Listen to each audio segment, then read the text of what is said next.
Yeah, there were actually 4 black students who broke the color barrier here at Central High School and 3 other all-white Charlotte schools. And those first days were probably their worst days, but some schools were worse than others.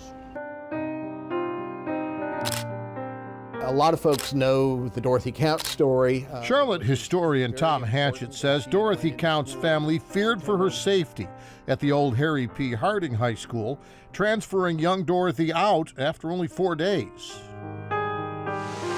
We were willing to grant her desires to study at Harding High School. Contrary to this optimistic view, her experiences at school on Wednesday disillusioned our faith. So this is Gus. This is the big picture of Gus here, right? Yeah.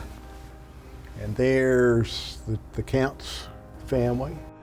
But for Gus Roberts, leaving Second Ward High to become the first black student at Central High, well, things were a little different. Here at Central High School, Gus Roberts was very fortunate to have a principal who seems to have been much more proactive to make sure that Gus Roberts was not treated as ugly as Dorothy Counts was treated. These 1957 photos show the crowd was much smaller outside Central High that first day, and Principal Ed Sanders was outside too, waiting for Gus and his father to arrive. Ed Sanders had very carefully prepped students before Gus Roberts showed up and said, I believe that you are going to do the right thing. He particularly got the football team together and said, I believe that you are the leaders of our school. You are not going to cause trouble, and if you do, there will not be a football season. There was no brouhaha that I remember. Former Charlotte Mayor Patsy Kinsey, class of '59, still remembers Gus Roberts, not just his first day at Central High, but also what came next. He was there for 2 full years and graduated, part of our class. He deserves an awful lot of credit for doing that, being a part of a big white high school. And in 1959, with his senior picture in the Central High yearbook, Gus Roberts finally accomplished what no other black student had ever done before, walking the stage in cap and gown to receive a diploma from a desegregated Charlotte high school.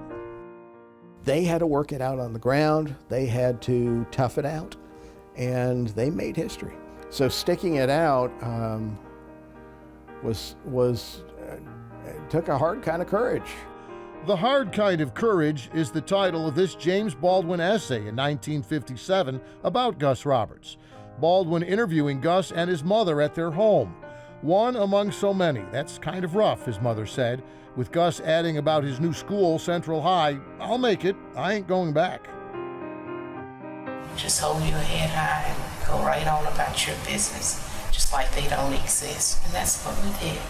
That's the voice of Gervaude Roberts, Gus's younger sister, who also went to an all-white Charlotte middle school, the same day Gus started school at Central. Gervaude Roberts was interviewed for a UNC Charlotte oral history project in 2006.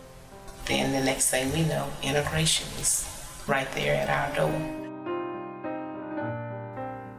Every door, somebody had to go through, and somebody had to stick it out. And Gus Roberts was really important in terms of beginning that transition that we're still in today.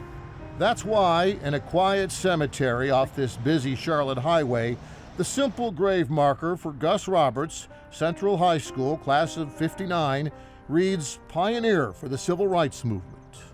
I wanted to make sure people knew that what he stood for and the things that he did. We're talking with Gus Roberts' son, DeCosta Roberts. Like I said, even though he may not have spoke about his time at Central High School, I think he basically used that experience in basically how he kind of raised us with a toughness and a determination to succeed. I'm proud to have been his classmate, and unfortunately I don't think a lot of people know what he did.